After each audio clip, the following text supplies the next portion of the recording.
Episode 136. Apoteker sedang memeriksa kondisi kepala desa sambil menggerutu. Tulang dan otot orang tua memang sudah lemah, tapi kamu bahkan tidak punya tulang dan otot yang utuh. Masih keras kepala ingin pamer, puas sekarang. Kepala desa terengah, lalu menjawab pelan, lukaku lebih parah dari ini. Aku sudah bertarung dengan hampir semua praktisi surga tinggi sebelumnya. Apoteker menggeleng sambil menusukkan jarum pada titik-titik luka. Lihat dirimu, bahkan sampai anggota tubuhmu pernah dipenggal orang dengan pedang. Kepala desa terdiam sesaat, tatapannya jauh. Saat aku menyerahkan posisi kaisar manusia kepada Kinmu, aku sudah tahu hari seperti ini akan datang. Surga tinggi tidak akan membiarkan seorang kaisar manusia hidup dengan tenang. Ia melanjutkan dengan suara berat, aku sudah tua dan cacat. Jati mereka mengabaikanku. Tapi kaisar manusia yang baru pasti akan menjadi target. Bintang Sovereign Kiao termasuk yang terkuat di surga tinggi. Jati aku harus menghentikannya. Jika generasi tua turun tangan, aku yang akan menahan mereka. Tapi jika generasi muda yang datang, mereka harus tetap mengikuti aturan. Apoteker menyiapkan obat sambil bertanya datar, kalau kamu mati, apakah aturan itu masih akan berlaku? Kepala desa terdiam, lalu tersenyum kecil. Seorang kaisar manusia hidup sebagai pahlawan di dunia, dan mati pun tetap pahlawan. Tubuhku bisa hancur, tapi tekadku tidak akan mati. Mungkin sudah saatnya kau juga keluar melihat dunia. Apoteker langsung bergidik dan menggelang. Aku tidak mau keluar. Siapapun yang mau pergi, silakan. Di Gunung Ilahi Bumi Barat, kereta bintang Sovereign Kiao akhirnya mendarat. Ia memaksakan ki vitalnya yang terluka. Namun sebelum sempat kembali ke surga tinggi, ia memuntahkan darah. Lukanya kembali terbuka. Dengan susah payah ia mengangkat tangan, nyalakan dupa. 4 gadis segera bergerak. 3 batang dupa dinyalakan, dan tak lama kemudian sebuah wajah muncul di langit. Bintang Sovereign Kiao berbicara lemah.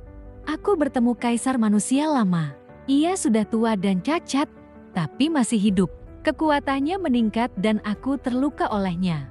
Ia berkata, jika generasi tua turun, ia akan turun tangan sendiri. Tapi jika generasi muda, ia tidak akan ikut campur. Wajah di langit sedikit terkejut. Ia masih hidup. Lalu siapa yang akan dikirim surga tinggi untuk menangani kaisar manusia baru?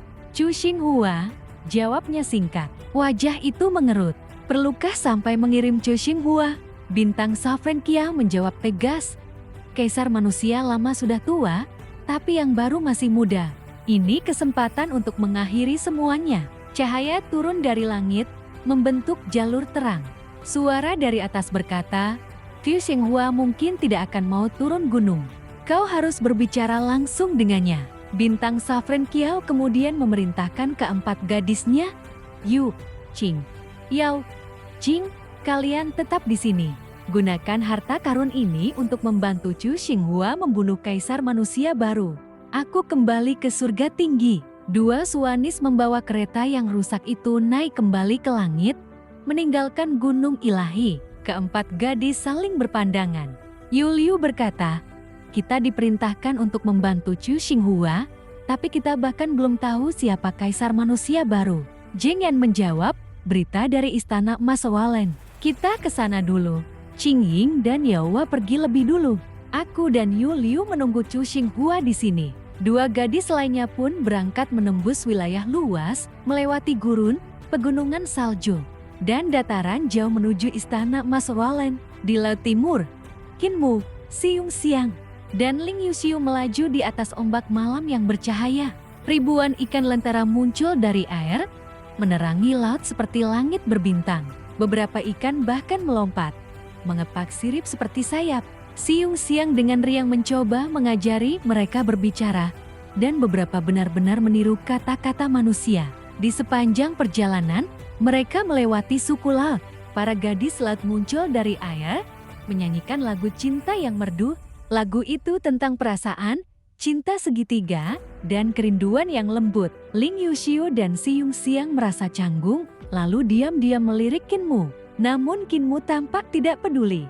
Ia fokus pada kultivasinya, tenggelam dalam pemahaman teknik persatuan 6 arah. Ia mencoba menggabungkan berbagai teknik puncak Dao Sword, Mahayana Sutra, dan teknik 9 naga, namun akhirnya menyadari sesuatu. Menggabungkan teknik bukan jalan yang tepat. Yang lebih penting adalah memahami prinsip di baliknya, bukan bentuk luarnya. Kesadaran itu membuat pikirannya terbuka.